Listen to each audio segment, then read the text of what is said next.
Hi guys, my name is Nonema Tikela. Welcome to my YouTube channel. So today I want us to talk about the evidence they didn't want you to see. The Senzo Meyiwa trial exposing, they got exposed by Vodacom, by the way. Yes. Defense via Vodacom expose the state when it comes to this one.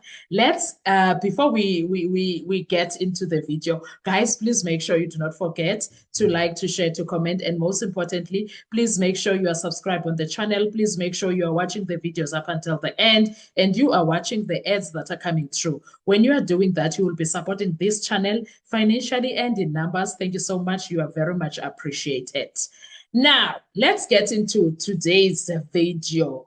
There are moments in a trial where the state doesn't lose a witness, it loses its mask.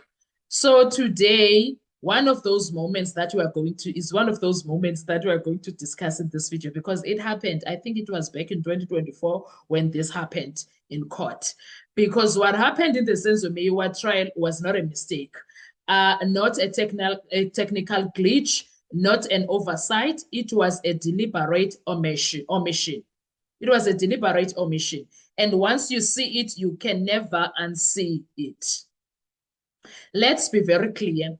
Vodacom did not fail. The technology did not fail. The data did not fail. The prosecution failed by design. That is what happened. The state called Vodacom forensic supervisor, Pinky Vitterlingam, to the stand. Her job, simple, present cell phone data, show movements, link the accused to Foslora, strengthen the state's narrative, and yes, she did exactly that, right? She confirmed that a phone linked to accused number 3, Mthobisi Mncube, connected to a tower in Vosloorus. The state smiled. Yes, they smiled. The headlines wrote themselves, but then the defense opened the door the state never wanted opened. While they were busy.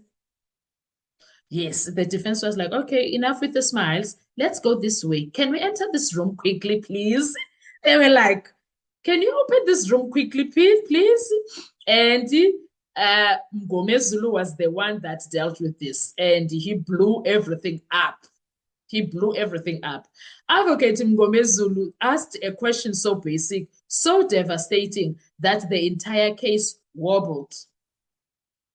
He reminded the court of something crucial. SAPS obtained a Section 205 subpoena, not for 3 people, not for a selected few, but for everyone who was in Vosloorus on the day Senzo was shot. Everyone, and yet in court, only 3 people were presented. Senzo Meyiwa, Kelly Khumalo, Longwe Twala, that's it. And now they are the people, everyone is for people that were inside the house, right?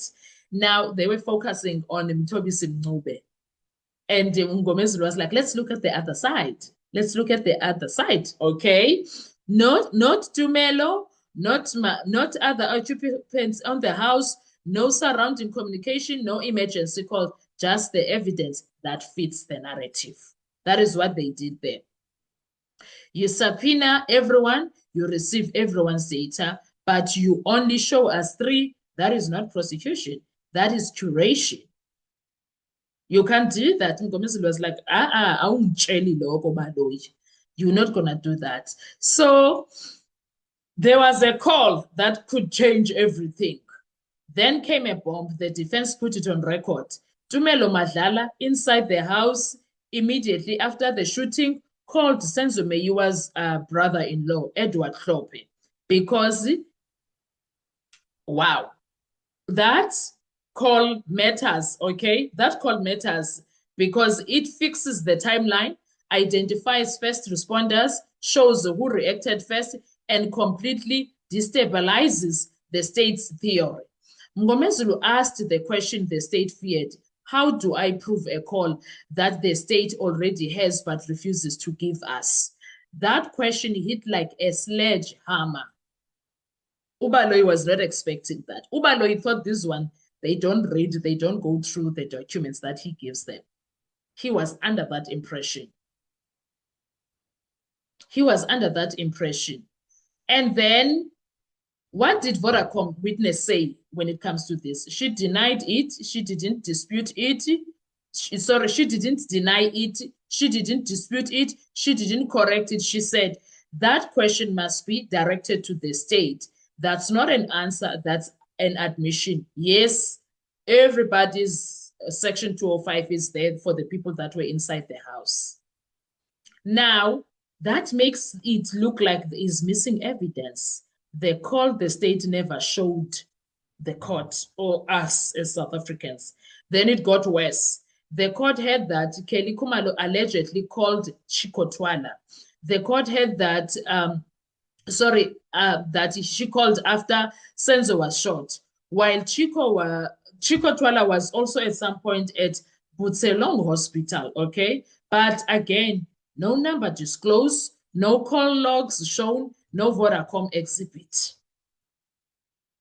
Yeah, that is the state. Ngomezulu asked the obvious question, which number did Kelly Khumalo use to call Chicco Twala? The state knows, they just didn't tell you. He was saying that to the court. And also that alone was looking so shady, and it looked like, wow, what a disaster for the state, legal disaster for the state. And guess what? This was not Mgomezulu causing drama. No, this is constitutional poison from the state side. Under South African law, Section 205, evidence is neutral. Once obtained, it must be disclosed fully. The state cannot cherry pick evidence that helps it and bury the rest. That violates Section 35, fair trial rights, equality of arms, disclosure duties, and turns the trial into a trial by ambush. And remember, Advocate Mshololo warned us, this is a trial by ambush. And today, where we are standing with the case, we all know that that warning was proven correct. We know that. And you need to ask yourself this. If the state is willing to hide calls of calls that were done by people inside the house, omit post-shooting communications, suppress numbers linking witnesses, hospitals, and family, then what else are we not being shown? What else is not being shown or said? Because this case is no longer about towers, it's about trust. And once the court stops trusting the state's disclosure, the entire case begins to rot from the inside. And that is exactly what is happening in the Senzo Meyiwa case. That is exactly what is happening in the Senzo Meyiwa case. And this trial is not collapsing because of the defense. It's collapsing because the state chose a narrative over the truth. And today, for the first time, we saw the shape of the evidence they didn't want us to see. The question now is simple. Is the court willing to demand it? Because if it does, this case doesn't weaken, it detonates. But Judge Ratta is not willing to force his hand when it comes to this. He's not demanding when it comes to the state. He is very lenient when it comes to them. Very, very lenient, if you ask me. Okay? He's very lenient. Anyway, guys, I want to have a full discussion with you there by the comment section. What are your thoughts when it comes to this? What else that was hidden that Baloyi never disclosed? If Baloyi is not a discloser of important things, what does that mean about him, Ginenda, the entire state case? Let's have that conversation. Thank you so much. I will see you on our next video. Bye-bye.